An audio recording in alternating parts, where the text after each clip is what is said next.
आज के modern age में बहुत सारे ऐसे टेक्निक, ऐसे मेथड्स अवेलेबल है जिसका इस्तेमाल करके आप अपने बॉल्ड पैचेस पर नए बालों को ग्रो कर सकते हो, अपने हेयर ग्रोथ को बूस्ट कर सकते हो और जो हेयर लॉस हो रहा है प्रोग्रेसिव तौर पर उसे आप रोक भी सकते हो। You are suffering from hair loss, अगर आप हेयर लॉस के शिकार हो रहे हो तो सबसे पहली चीज जो आप ट्राई कर सकते हो वो मिनोक्सिडिल है। मिनोक्सिडिल अगर आप यूज कर रहे हो तो आपका हेयर लॉस फौरी तौर पर रुक सकता है। लेकिन अगर ये प्रोग्रेसिव है तो आपके पास विकल्प है PRP का और उसके बाद हेयर ट्रांसप्लांट का। हेयर ट्रांसप्लांट करवाने के बाद भी अगर आपका हेयर ग्रोथ सही तरीके से बूस्ट नहीं हो पाता है तो ऐसी सूरत में डॉक्टर्स हमें PRP लेने की सलाह देते हैं ताकि आपके जो ट्रांसप्लांटेड हेयर है वो फौरी तौर पर और बेहतर तरीके से बूस्ट हो सके, आपकी हेयर की वॉल्यूम बढ़ सके। अगर आप अभी तक हेयर ट्रांसप्लांट नहीं आपने करवाया है और आपका हेयर लॉस प्रोग्रेसिव है, बॉल्ड पैचेस नजर आ रहे हैं, तो आपको PRP ट्रीटमेंट लेना चाहिए। PRP बहुत ही इफेक्टिव ट्रीटमेंट है और आप बिना हेयर ट्रांसप्लांट के अपने हेयर को की जो वॉल्यूम है उसको बूस्ट कर सकते हो, अपने बॉल्ड पैचेस पे नए बालों को ग्रो भी कर सकते हो। PRP यानी कि प्लेटलेट रिच प्लाज्मा एक ऐसी तकनीक जिसमें आपका हेयर ग्रोथ बेहतर तरीके से बूस्ट हो सकता है और वो भी बिना हेयर ट्रांसप्लांट किए हो।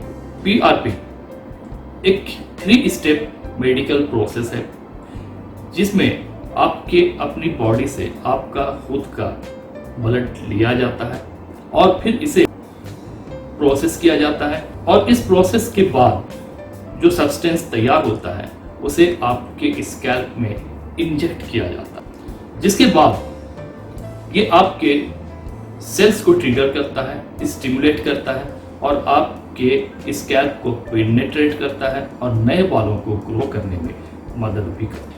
इसके द्वारा आपके स्कैल्प तक ब्लड फ्लो, ब्लड सप्लाई अच्छी तरह से मिलता है, आपके हेयर ग्रोथ को बूस्ट मिलती है और आपके हेयर शाफ्ट मजबूत होते हैं। इस ट्रीटमेंट के लिए कम से कम 4 से 6 हफ्ते का समय आपको देना। पहला स्टेप जो इसमें होता है वो ये होता है कि आपके आर्म से ब्लड लिए जाते हैं, फिर इसके बाद से एक सेंट्रीफ्यूज मशीन में रखकर स्पिन किया जाता है। इसके बाद इस सेंट्रीफ्यूज मशीन में रखने के बाद इसके 3 हिस्से तैयार होते हैं, यानी कि 3 सब्सटेंसेस में ये डिवाइड हो जाता है। स्टेप प्लेटलेट रिच प्लाज्मा को सेपरेट करके ले लिया जाता है।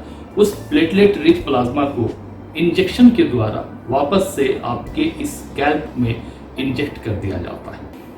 इस प्रोसीजर में आपका खुद का जो ब्लड है उसको इस्तेमाल किया जाता है, लिहाजा इसमें किसी भी तरह के साइड इफेक्ट का खतरा मौजूद नहीं होता और ना ही किसी तरह के इन्फेक्शन होने का भी खतरा रहता है। अगर आप PRP ट्रीटमेंट के लिए जा रहे हो तो ये जरूरी है कि आप अपने मेडिकल डॉक्टर से इस बारे में अच्छी तरह से सलाह मशवरा कर लें।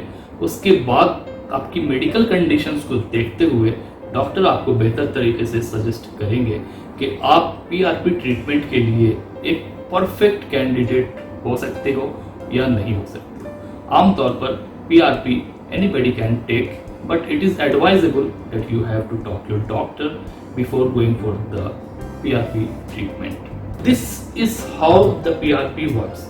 यानी कि आपके खुद का ब्लड यानी कि खुद का आपका ब्लड लिया जाता है, फिर इसे सेंट्रीफ्यूज मशीन में रखा जाता है।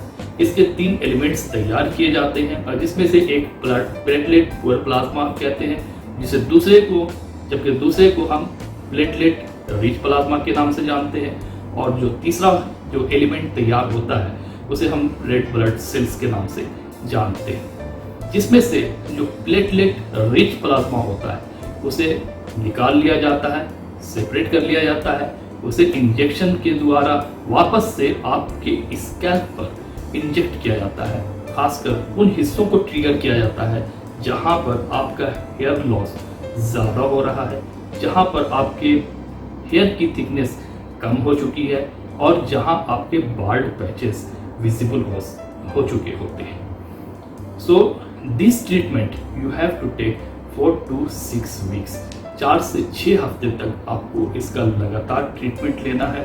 आप लगातार ट्रीटमेंट लेते हो तो ये आपके हेयर ग्रोथ को वाकई बूस्ट करता है और आपका हेयर ग्रोथ दिखने में भी मिलता है। So yes, it is evident कि आप अगर हेयर ट्रांसप्लांट नहीं करवाना चाहते हो तो आप पीआरपी का ट्रीटमेंट ले सकते हो, और ये उनके लिए भी एडवाइजेबल है जो कि हेयर ट्रांसप्लांट जिन्होंने करवाया है और उसके बाद जो उनका ग्रोथ होना चाहिए वो बहुत स्लो है, तो उसको रैपिड देने के लिए, उसको फास्ट करने के लिए और जितने ग्राफ्ट्स लगाए गए हैं उन सबको अच्छी तरह से वापस से ग्रो करने के लिए पीआरपी का ट्रीटमेंट लेना ज़रूरी होता है। It's not compulsory that everybody who has gone for the hair transplant have to take the PRP treatment. लेकिन अगर आपका जो रिजल्ट है वो आने में समय लग रहा है, देर हो रही है, और आपका जो हेयर का रिजल्ट आना चाहिए ग्रोथ का अगर जल्दी नहीं आ रहा है तो आपको पीआरपी ट्रीटमेंट लेना चाहिए अपने डॉक्टर से मशवरा करने के बाद। ज़्यादातर डॉक्टर्स आपको ये कहते हैं कि अगर आप वाकई अपने हेयर के ग्रोथ को, वॉल्यूम को बूस्ट करना चाहते हो और आपके जो एग्जिस्टेड हेयर हैं उनको भी बचा कर रखना चाहते हो तो आपको पीआरपी का ट्रीटमेंट लेना चाहिए। So this is how it is important. इस वीडियो को लाइक ज़रूर करें, कमेंट करें, कोई भी क्वेश्चन हो तो नीचे कमेंट बॉक्स में ज़रूर डालना, मैं उसका आपको रिप्लाई ज़रूर करूँगा। मिलते हैं इसके साथ ही दूसरे वीडियो में, तब तक के लिए बाय, टेक केयर।